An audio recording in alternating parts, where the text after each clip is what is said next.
Langsung saja kita simak informasi hot news yang pertama. Informasi hot news yang pertama datang dari Presiden Amerika Serikat Donald Trump yang terus melakukan manuver perdagangan kepada dua tetangganya, Kanada dan Meksiko. Meski demikian muncul kebingungan di publik terkait kapan kebijakan tersebut akan diberlakukan.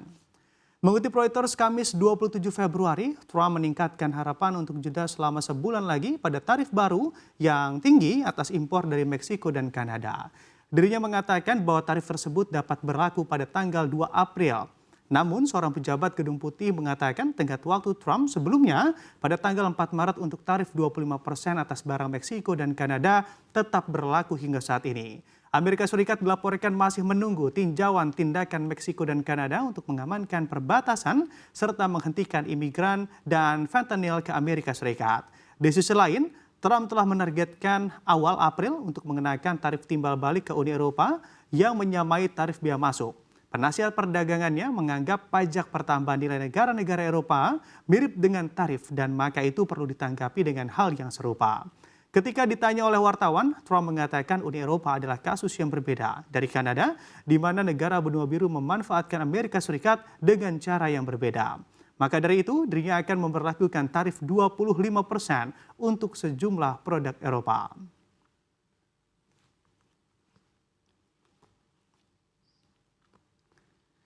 Kita ke informasi yang selanjutnya, di mana kalangan bos pengusaha mengakui bahwa pungutan liar di Indonesia kerap terjadi pada berbagai proyek, mulai dari pembangunan hotel, villa, serta proyek lainnya.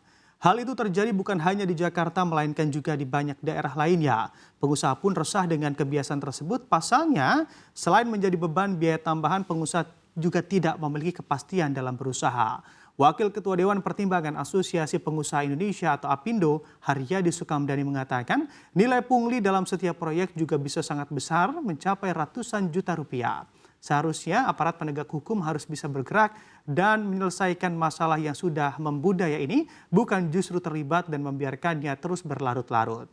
Haryadi yang juga Ketua Umum Persatuan Hotel dan Restoran Indonesia (PHRI) juga mengungkapkan pelaku usaha tidak bisa berbuat banyak karena hanya berharap proyek investasinya bisa berjalan lancar.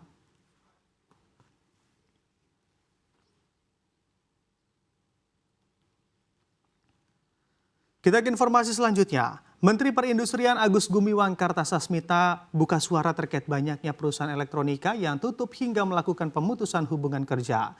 Terbaru, dua pabrik berlabel Yamaha dikabarkan akan menutup operasi sehingga berpotensi menyebabkan 1.100 pekerja terancam kehilangan pekerjaan. Menteri Perindustrian Agus Gumiwang Kartasasmita menyebut sebenarnya pertumbuhan industri manufaktur tumbuh baik. Terlihat dari indeks kepercayaan industri serta Purchasing Manufacture Index atau PMI yang selalu ekspansif di atas 50 poin. Permasalahan tutupnya pabrik harus dilihat secara holistik dari hulu hingga ke hilir sehingga bisa dicari akar masalahnya secara utuh. Jika hanya melihat masalah di hilir maka akan kesulitan untuk menyelesaikannya dari awal. Dirinya juga menyadari setiap terjadi PHK maka Kemenperin dan Kemenaker yang bakal menjadi sorotan utama. Namun kewenangan keduanya juga terbatas dan belum tentu bisa membenahi seluruh tata niaga dari bidang perusahaan tersebut. Dirinya mengklaim sektor elektronik menjadi salah satu prioritas dari beberapa sektor lain yang menjadi perhatian oleh pemerintah. Namun dirinya mengakui bahwa ada gempuran impor barang elektronik yang membuat daya saing produk lokal haruslah tergerus.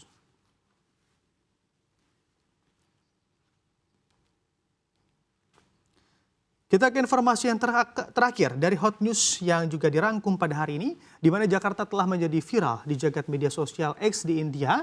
Hal ini dilaporkan langsung oleh media negara itu NDTV. Viralnya kota terbesar di Indonesia ini karena pujian warga negeri Hindustan itu terhadap perkembangan transportasi di Jakarta. Mereka kemudian membandingkannya dengan kota Bengaluru yang dianggap tertinggal dari segi transportasi umum. Postingan yang dibagikan sehari yang lalu telah memicu diskusi daring yang hangat. Banyak pengguna meneliti prioritas Bengaluru terkait infrastruktur yang ramah pejalan kaki.